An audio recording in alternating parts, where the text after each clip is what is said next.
అందరికీ నమస్కారం.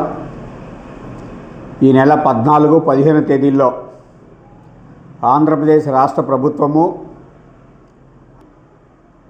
ఉమ్మడిగా నిర్వహించినటువంటి భాగస్వామ్య సదస్సు ద్వారా ఆంధ్రప్రదేశ్ ప్రభుత్వానికి పెద్ద ఎత్తున పెట్టుబడులు రావడం జరిగింది. దీనికి ముఖ్య కారణం ప్రపంచవ్యాప్తంగా ముఖ్యమంత్రి నారా చంద్రబాబు నాయుడు గారికి ఉన్న ఇమేజీ, అదేవిధంగా గత 16 నెలల కాలంగా నారా లోకేష్ గారు చేస్తున్న కృషి ఫలితంగా ఈరోజు రాష్ట్రంలో పెట్టుబడులు పెట్టడానికి పెద్ద ఎత్తున పారిశ్రామికవేత్తలు ఆంధ్రప్రదేశ్కి వచ్చి ఈ సదస్సు ద్వారా ఒప్పందాలు చేసుకోవడం జరిగింది.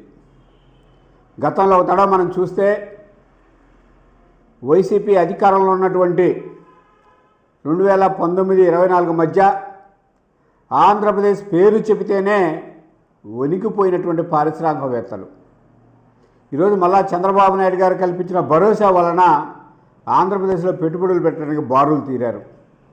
అంతేకాకుండా వారందరూ కూడా మళ్ళా ఎవరైతే ఈ రాష్ట్రంలో పెట్టుబడులు పెట్టి వైసీపీ వేధింపుల వల్ల ఈ రాష్ట్రాన్ని వదిలి వెళ్ళిపోయారో వారందరూ కూడా మళ్ళీ ఈరోజు ఈ భాగస్వామ్య సదస్సు ద్వారా ఆంధ్రప్రదేశ్లో పెట్టుబడులు పెట్టడానికి ఒప్పందాలు చేసుకోవడం జరిగింది. ఈ భాగస్వామ్య సదస్సులో 10 లక్షల కోట్లకు విలువ చేసే పెట్టుబడులకు సంబంధించి ఒప్పందాలు జరుగుతాయని రాష్ట్ర ప్రభుత్వం అంచనా వేసుకుంటే ఈరోజు అంచనాలకు మించి కూడా ఈ భాగస్వామ్య సదస్సు విజయవంతమైనడం జరిగింది. ఈ సదస్సు వాస్తవానికి 14వ తేదీ ఉదయం నుంచి ప్రారంభం కావాల్సి ఉంటే పారిశ్రామికవేత్తలు ఒకరోజు ముందే విశాఖపట్నానికి చేరుకొని ఒప్పందాలు చేసుకోవడం మొదలుపెట్టారు. మొత్తం 13, 14, 15 3 తేదీల్లో కూడా పారిశ్రామికవేత్తలందరూ కూడా పెద్ద ఎత్తున ఈ రాష్ట్రంలో పెట్టుబడులు పెట్టడానికి రాష్ట్ర ప్రభుత్వం ఒప్పందాలు కుదుర్చుకోవడం జరిగింది.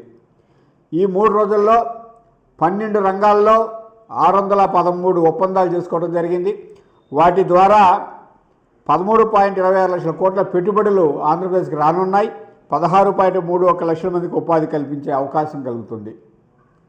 ఈ రాష్ట్ర ప్రభుత్వం ఏర్పడిన ఈ 15 నెలల కాలంలో చంద్రబాబు నాయుడు గారు కానీ నారా లోకేష్ గారు కానీ చేసిన కృషి ఫలితంగా గతంలోని ఈ 15 నెలల కాలంలోనే ఈ రాష్ట్రానికి దాదాపుగా 10 లక్షల కోట్ల రూపాయల పెట్టుబడులు పెట్టేదానికి ఒప్పందాలు చేసుకొని అవన్నీ కూడా వివిధ దశల్లో ఉన్నాయి. మళ్ళీ ఈరోజు ఈ భాగస్వామ్య సదస్సు ద్వారా అదనంగా మరో 13.26 లక్షల కోట్ల రూపాయల పెట్టుబడులు పెట్టేదానికి ఈరోజు పారిశ్రామికవేత్తలు కూడా ఒప్పందాలు చేసుకోవడం జరిగింది. అంటే కూటమి ప్రభుత్వం అధికారంలోకి వచ్చిన తర్వాత ఈ 17 నెలల కాలంలో కేవలం 17 నెలల కాలంలోనే 23.26 లక్షల కోట్ల పెట్టుబడులకు సంబంధించి ఒప్పందాలు చేసుకోవడం జరగడం అంటే ఇది ఒక చరిత్ర.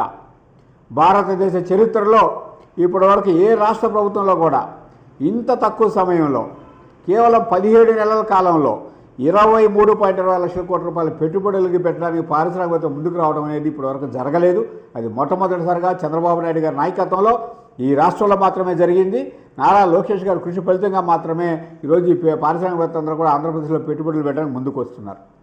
కాబట్టి ఈ భాగస్వామ్య సదస్సు ద్వారా వచ్చిన పెట్టుబడులు కానీ గత 16 నెలల కాలంలో తెలుగుదేశం ప్రభుత్వం కృషి ఫలితంగా వచ్చిన పెట్టుబడుల కారణంగా ఈ రాష్ట్ర రూపురేఖలే మారబోతున్నాయి. ఇవన్నీ కూడా కార్యరూపం దాల్చి ఇవన్నీ కూడా పెట్టుబడులన్నీ కూడా పెట్టి పరిశ్రమని నెలకొల్పితే ఆంధ్రప్రదేశ్ ముఖ చిత్రమే మారిపోబోతుంది. ఈ రాష్ట్రంలో ఉన్న యువతకు బంగారు భవిష్యత్తు రాబోతుంది. అదేవిధంగా ఈ రాష్ట్ర ప్రభుత్వంలో ఉన్న ప్రజలందరి ఆర్థిక పరిస్థితి కూడా మెరుగయ్యే పరిస్థితులు పూర్తిగా ఉన్నాయి. కాబట్టి ఈ భాగస్వామ్య సదస్సు వల్ల ఈ రాష్ట్రానికి ఎంతో మేలు జరిగింది.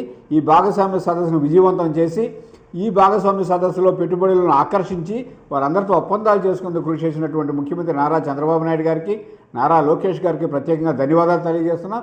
అదేవిధంగా ఈ భాగస్వామ్య సదస్సును విజయవంతం చేసిన ప్రతి ఒక్కరికి కూడా ధన్యవాదాలు తెలియజేసుకుంటూ ఈ సందర్భంగా ప్రపంచవ్యాప్తంగా ఉన్నటువంటి పారిశ్రామికవేత్తలందరూ కూడా చంద్రబాబు నాయుడు గారి నమ్మకంతో ఆంధ్రప్రదేశ్లో పెట్టుబడులు పెట్టడానికి ముందుకు వచ్చినందుకు వారందరికీ కూడా ధన్యవాదాలు తెలియజేస్తున్నాం.